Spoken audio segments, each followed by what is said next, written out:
Headlines yet again in the last week around Apple's continual battle with Facebook on the privacy front. But Apple is really missing a trick. If it properly wants to strike at Facebook, there's something it could do, but it's refusing to do exactly that.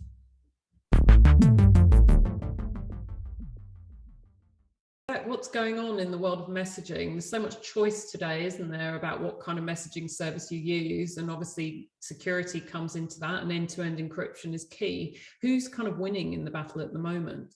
Facebook. The irony here is Facebook dominates messaging. It has the two biggest by some distance cross-platform messengers in WhatsApp and Facebook Messenger. One's secure, the other is, not secure, as we've said multiple times in STC. And candidly, the big tech enabling Facebook to dominate messaging is Apple, because it has a nice lock on iMessage. iMessage is very dominant in the US. WhatsApp hasn't really got a foothold there.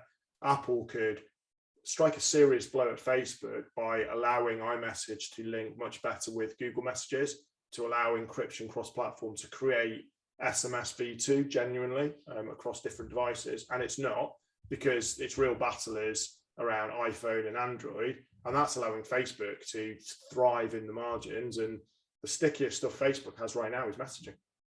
So the real key comes down to choice. And although people seem to have chosen WhatsApp as the #1 cross-platform messaging device at the moment, people do change their minds over time. It just takes a long time.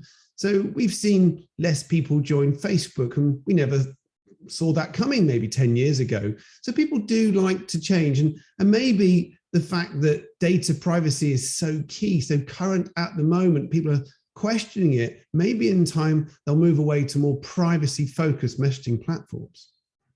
Well, that was the hope a year ago, right?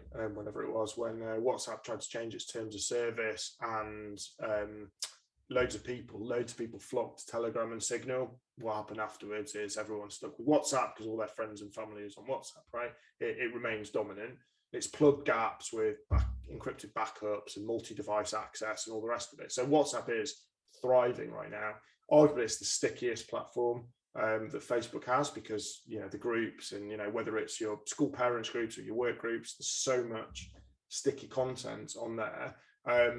That's the challenge. Facebook is looking for ways to monetize it, and Apple is allowing it to thrive. I mean, can you imagine if Apple came out and introduced cross-platform iMessage, or did with Google what they did over kind of the COVID proximity testing, and say, look, it's in the interests of the 4 billion, 5 billion users across both platforms globally to actually have SMS v2 secure stock messaging.